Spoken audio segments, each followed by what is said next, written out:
ये आलम हो चुका है क्योंकि सारा पैसा तो खा गया जरदारी। ये मौलवी को क्यों तकलीफ हो रही है यार? अंग्रेजों के कुत्ते नलाने वाले लोग हैं, अंग्रेजों के कुत्ते नलाने वाले। किसको बेवकूफ बना रहे हो? किसकी बातें कर रहे हो? ये तो न जाने कहां से आई है और आज पूरे पाकिस्तान की तबाही और बर्बादी कर रही है ये औरत। मियां साहब कुछ तो हया करें। और उसको मौका मिले तो वो पाकिस्तानी कौम को भूखा मार देगी। वो जो मिलियंस ऑफ डॉलर्स है वो कहाँ है? केसेस माफ करें, वो पैसा तो पाकिस्तान को दो, जो पाकिस्तान के खून पसीने की कमाई वो कहाँ है? हर तरफ से आपके पीछे लगे रहेंगे, लगे रहेंगे, लगे रहेंगे। स्विट्जरलैंड के अंदर किसका पैसा है? सरदारी साहब तुम अकेले इस पाकिस्तान के मालिक नहीं हो। इस दौर का नहीं, 40 साल का आपसे हिसाब है। हमेशा आपने इस्टेब्लिशमेंट के साथ मिलकर हमारी पीठ पे छुरा घोंपा। अरबों रुपए खा के हाजियों का पैसा नहीं छोड़ा। आपसे सुलह नहीं हो सकती, आपसे जंग ही रहेगी।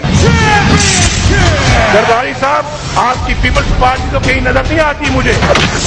आप लड़ेंगे? आप तो जेल नहीं काट सकते। आपका तो शासी गुरु कहता है कि आपको मच्छर काटते थे। शर्म तुमको नहीं आती? क्या मुझे वो आंसू इनके याद नहीं है जो इनने रो रो के अपने जेलों में हालत की थी?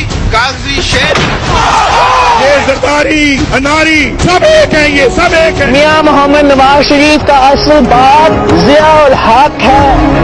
जरदारी और इमरान भाई भाई, जरदारी और इमरान भाई भाई, जरदारी और इमरान, जरदारी और इमरान।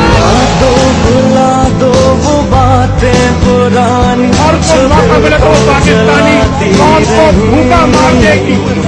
वो यादें तुम्हारी, वो बातें तुम्हारी जो हमको सताती रही।